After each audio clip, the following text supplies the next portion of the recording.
हम आज हमारा सेकंड मॉड्यूल पे बातचीत करेंगे। पहला मॉड्यूल हमारा प्लांट्स पर था और उनके एक प्राइमरी बेसिक क्लासिफिकेशन पे था। और हम जानते हैं कि ये जो क्लासिफिकेशन की साइंस है इसको टैक्सोनॉमी कहते हैं। तो हमने टैक्सोनॉमी के बारे में कुछ बहुत बेसिक चीज़ों को जाना। अब आज हम जानेंगे पौधों की जो हैबिट और हैबिटाट है उनके बारे में जानेंगे कि जो पौधे हमने तरह तरह के पौधे हमने जो वहाँ सीखे थे, थैलोफाइट हैं, ब्रायोफाइट हैं, टेरोफाइट हैं, एंजियोस्पर्म, ये कहाँ मिलते हैं, कैसे मिलते हैं, हम थोड़ा उस पर जानेंगे। हम सभी जानते हैं कि कोई भी जीव, चाहे पेड़ पौधा हो चाहे एनिमल हो, वो कहाँ रहता है, वो इसके हैबिटाट में रहता है, यानी कि उसके घर में रहता है। तो जो पौधे जहाँ रहते हैं, जो उनका घर है, प्राकृतिक घर है, वो उनका हैबिटाट कहलाता है। तो ये जो हैबिटाट में जो पौधे रहते हैं ये डिफरेंट हैबिट्स के हैं। यहाँ हैबिट्स से मतलब कि पौधे के अगर हम शरीर को देखें, उसकी बनावट को देखें तो वो कैसा दिखता है, वो बड़ा दिखता है या वो छोटा दिखता है, या बहुत छोटा दिखता है, या उसके शरीर में बहुत सारी लकड़ी वुड दिखती है, या बहुत सॉफ्ट दिखता है। तो ये जो बनावट है, स्ट्रक्चर है, उसको ध्यान में रखते हुए पौधों का एक वर्ड दिया गया है कि ये किस तरह की इनकी हैबिट है। तो हैबिट का जहाँ तक सवाल है, हम पौधों को 3 कैटेगरी में बांट सकते हैं। एक कैटेगरी है पौधों की हर्ब, दूसरी है श्रब और तीसरी है ट्री। ऐसे पौधे जो छोटे होते हैं, सॉफ्ट बॉडीड होते हैं, जैसे टमाटर के पौधे को देखिए, आप ब्रिंजल के पौधे को देखिए, मिर्ची के पौधे को देखिए, धतूरे के पौधे को देखिए। अगर इनकी बॉडी को आप ध्यान से देखें तो आप पाएंगे इनका पूरा शरीर हरा भरा है, पत्ती हरी नहीं है, तना भी हरा है। तो और आप उसको कहीं से भी आप मोड़ना चाहें वो मुड़ जाता है। क्यों?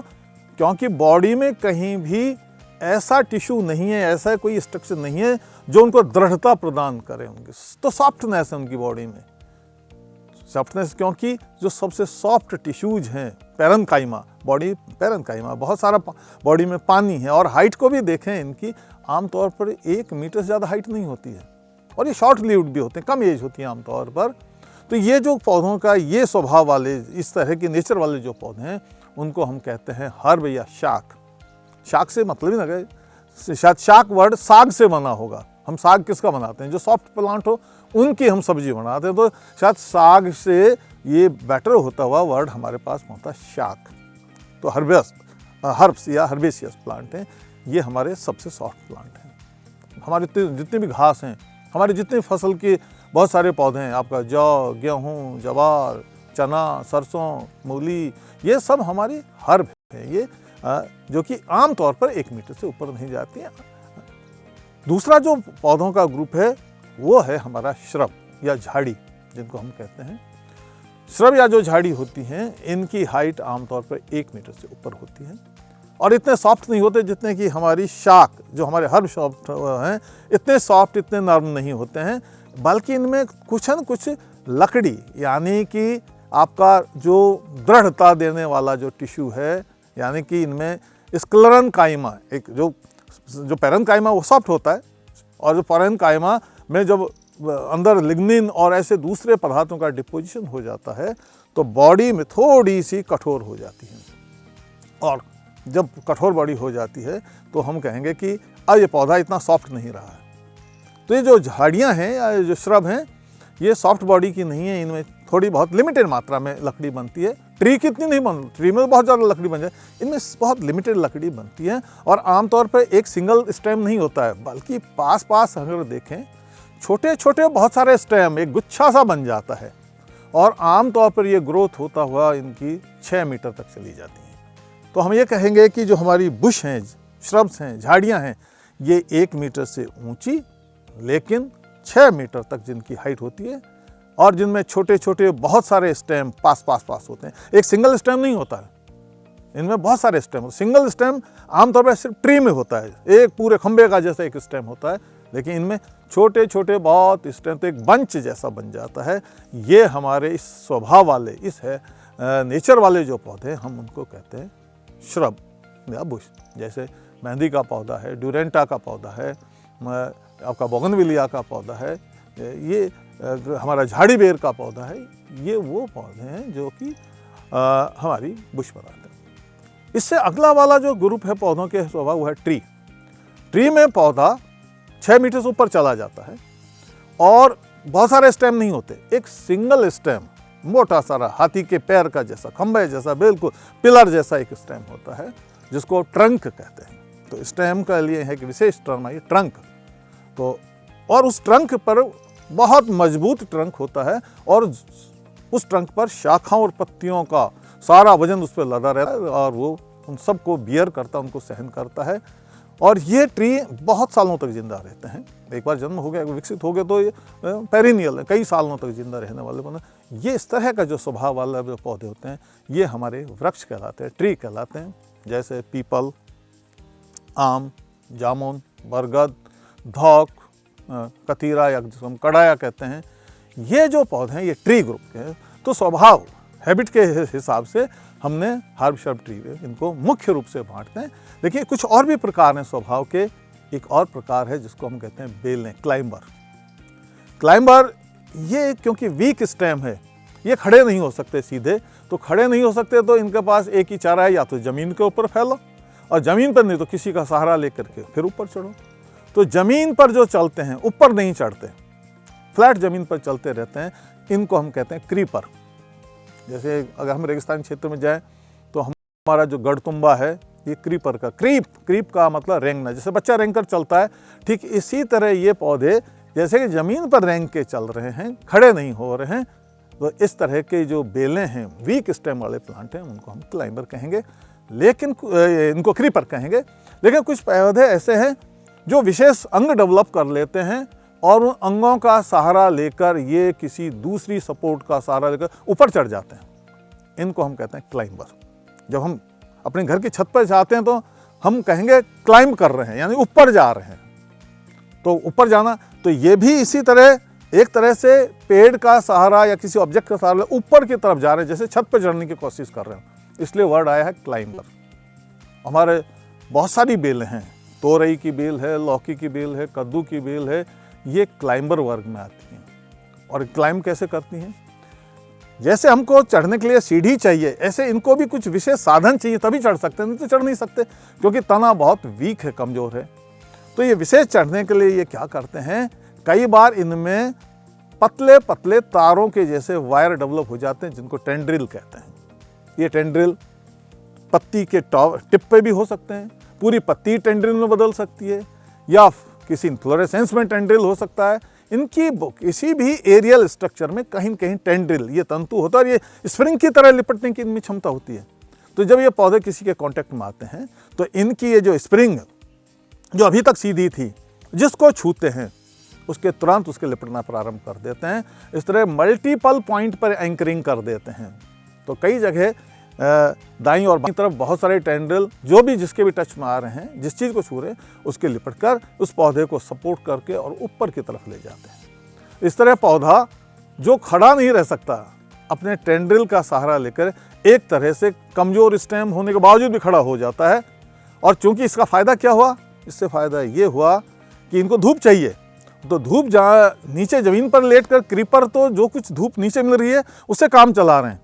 ये क्रीपिंग करके अपनी धूप की, लाइट की अपनी ज़रूरत पूरी नहीं कर सकते, तो इन्होंने क्लाइंबिंग का सहारा ले लिया और किसी का सहारा लेकर पौधे को ऊपर चढ़कर टॉप पे पहुंच जाते हैं और इस तरह ब्राइट सनलाइट को प्रोक्योर करने लग जाते हैं। तो नेचर ने अडेप्टेशन दी है इनको। एक और पौधों का ग्रुप है जिसको हम कहते हैं ट्विनर। क्लाइंबर में चढ़ने के लिए विशेष ऑर्गन आ रहे हैं, टेंड्रिल आ गया, कई बार हुक भी आ गया, या कई बार चिपकने वाली बेल भी आ जाती है, जैसे इंडियन आईवी दीवार पर चढ़ती है तो ऐसी बेल अपनी छोटी छोटी जड़ निकालती है जो गोंद जैसा पदार्थ निकाल कर दीवार से चिपक जाती है। तो उनमें चिपकने के कोई न कोई ऑर्गन है, विशेष स्पेशल ऑर्गन है। लेकिन ट्विनर भी एक ऐसा ग्रुप है जिसमें ऑर्गन तो नहीं है, तो अब कैसे चढ़ा जाए, अपनी बॉडी को ही लपेटा देने लग जाता है। जिस भी पौधे के संपर्क में आता है उसके ऊपर वो उस पर लिपटता लिपटता लिपटता ऊपर की तरफ चला जाता है। तो खुद जब बॉडीली क्लाइंबिंग कर रहा है, इस तरह की क्लाइंबिंग नेचर वाले पौधों को हम कहते हैं ट्विनर, ट्विनिंग कर रहे हैं। ये एक और भी ग्रुप का पौधा, ये जो जितने भी मैंने बताए क्रीपर हैं, आपका ट्विनर हैं, क्लाइंबर हैं, ये सॉफ्ट बॉडीड हैं। कई बार ये बहुत सारी लकड़ी भी पैदा करके पेड़ की तरह मोटा तना कर लेते हैं, उनको फिर हम लियानाज कहते हैं, लियाना कहते हैं, प्लूरल लियानाज। जैसे कि आपका तांबा बेल है, आपका मालकांग इस्लास्टस पेनिकुलेटा है, ये आपका शिकाकाई बेल है, ये ऐसे जो अपने तने को मोटा कर लेती हैं और पेड़ का जैसा मोटे भी दिखने लगे, ये लियाना ग्रुप कहलाते हैं। ये जो 3-4-5 जो हैबिट के पौधे हैं, ये अलग अलग तरह के हैबिटाट में रहते हैं। कुछ पानी की जगह रहते हैं जहाँ मॉइस्चर ज़्यादा है, ऐसे आवास में रहते हैं तो हम इनको हाइड्रोफाइट कहते हैं, जलोद्भिद पौधे। कई बार बहुत सूखी कंडीशन में जहाँ पानी की कमी है, ऐसे आवासों में चले जाते हैं, ऐसी कंडीशन तो हम इनको जीरोफाइट या शुष्कोद्भिद भी कहेंगे।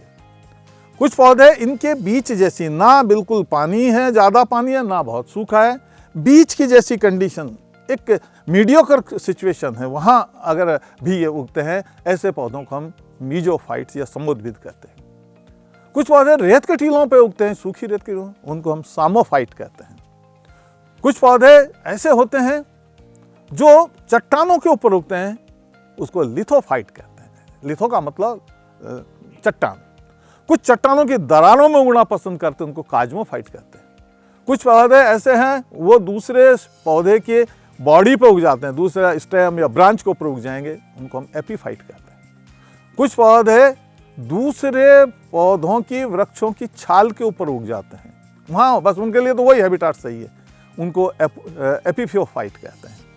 कुछ पौधे ऐसे भी होते हैं जो दूसरे पर उगे तो सही, लेकिन उसका खाना भी उसी से लेते हैं, चूसने लग जाते हैं, पानी भी उससे चाहिए, लवण भी उससे चाहिए, और उनको ऑर्गेनिक फूड भी उनसे चाहिए। अगर जीवन की सारी चीज़ें दूसरों से लेते हैं तो हम उनको कहेंगे टोटल पैरासाइट। तो पैरासाइट हैं, लेकिन टोटल पैरासाइट है। जीवन के लिए जो 3 मुख्य चीज़ हैं, पानी, पानी में घुले हुए लवण और ऑर्गेनिक फूड, तीनों ही लेते हैं तो हम टोटल पैरासाइट कहते हैं। कुछ पौधे ऐसे हैं जो इनमें से पानी और लवण तो लेते हैं, खुद का खाना, बाकी खाना ऑर्गेनिक खुद बना लेते हैं, इनको पार्शियल पैरासाइट कहते हैं। जैसे चंदन, चंदन पार्शियल पैरासाइट है, अपने पड़ोसी की जड़ में अपनी जड़ को वो उसे कनेक्ट कर लेती है, जोड़ लेती है चूसक के द्वारा, होस्टोरिया के द्वारा, और उसकी जड़ में जो पानी और जो लवण सोखा उसमें बंटवारा कर लेती है, लेकिन हरी पत्ती होने की वजह से अपना खाना खुद बना लेती है, तो ये पार्शियल पैरासाइट है। जबकि अमर बेल, जिसको हम डोडोनिया विस्कोसा या डॉटर कहते हैं, आप देखिए उसका शरीर बिल्कुल पीला होता है। पीला क्योंकि उसमें खुद का खाना बनाने वाला जो कलर है, क्लोरोफिल है, वो होता ही नहीं, इसलिए वो सारी चीज़ें दूसरे से चाहिए। तो नेचर में देखिए तरह तरह के आवास हैं, हैबिटाट हैं। और फिर ये जो पौधों का आवास को भी कई बार कुछ विशेष नाम दिए गए हैं। अगर बहुत ट्री पास पास उगे हैं और ट्री के नीचे दूसरी ग्रोथ है, तो इस तरह का जो क्रिएशन है उसको हम फॉरेस्ट कहते हैं। कई हैबिटाट ऐसे हैं जहाँ सिर्फ घास घास घास, यानी डोमिनेंट स्पीसीज घास है, ऐसे तरह के हैबिटाट को हम ग्रासलैंड हैबिटाट कहते हैं। इससे कई जगह सिर्फ झाड़ियाँ दिखाई देंगी, यानी कि बुश, जो पौधों के हर्ब श्रब ट्री की बात की थी, सिर्फ श्रब दिखाई ज़्यादा दे रही है, डोमिनेंट ज़्यादा श्रब हैं, तो उस हैबिटाट को हम स्क्रब लैंड कहने लग जाते हैं। तो हैबिटाट जो पौधों से बनते हैं उनको देखकर उनको डिफरेंट नाम दिए गए हैं। अगर ट्री डोमिनेंट है उस हैबिटाट में तो हम उसको फॉरेस्ट कहेंगे, अगर उसमें बुश ज़्यादा डोमिनेंट है तो हम स्क्रब लैंड कहने लग जाते हैं, अगर हर्बेसियस ग्रासेज ज़्यादा उसमें हैं, डोमिनेंट ग्रासेज हैं, तो हम उसको ग्रासलैंड कहने लग जाते हैं। तो इस तरह डिफरेंट नाम हैबिटाट को हम देते हैं। कई बार आप पानी के किनारे, पानी भरा हुआ है तो उसको हम एक्वेटिक हैबिटाट कहते हैं, और पानी के किनारे किनारे जहाँ पानी उतर जाता है, छोटी हरी सॉफ्ट घास उग आती है, इस छोटी घास वाले इलाके को हम मूर कहते हैं। तो इस हैबिटाट को मूर लैंड कहते हैं हम। कई जगह जहाँ बांधों के नीचे आपने देखा होगा, पानी की नमी की वजह से बहुत सारे एक्वेटिक ग्रासेज उग आती हैं, बड़ी हो जाती हैं, टाइफा उग जाता है, जिनको हम मार्श कहने लग जाते हैं। कई बार वृक्ष पानी के अंदर उग जाते हैं तो हम उसको ट्री स्वाम्प कहेंगे, और कई बार पानी के अंदर बुश, झाड़ियाँ उग जाती हैं तो हम उसको बुश स्वाम्प कहेंगे। तो कितने ही तरह के नेचर में हैबिटाट है, और जितने तरह के हैबिटाट नेचर में बनाएंगे पौधे, उतनी ही विविधता आप देखिए एनिमल्स की होती है। उन हैबिटाट में तरह तरह के पक्षी मिलेंगे, तरह तरह के उनमें पशु मिलेंगे, प्राणी मिलेंगे, तरह तरह की तितलियाँ मिलेंगे, तरह तरह के दूसरे कीट पतंगे मिलेंगे। यानी हैबिटाट वेरिएशन होने से आपका देखिए एनिमल वेरिएशन, एनिमल डाइवर्सिटी भी बढ़ जाती है। इसलिए हमें पौधों की अगर डाइवर्सिटी हमारे पास है तो हैबिटाट की डाइवर्सिटी होगी, और हैबिटाट की डाइवर्सिटी ज़्यादा होगी तो हमारे पास एनिमल की डाइवर्सिटी भी होगी। हमको नेचर में सारे तरह के हैबिटाट को प्रोटेक्ट करना चाहिए, क्योंकि हर हैबिटाट हमारे लिए इम्पॉर्टेंट है, क्योंकि हर हैबिटाट का डिफरेंट तरह का एनिमल ग्रुप है। इसलिए उन सबको बचाने के लिए हमें डिफरेंट तरह के हैबिटाट को कंजर्व करना चाहिए, बचाना चाहिए। Thank you.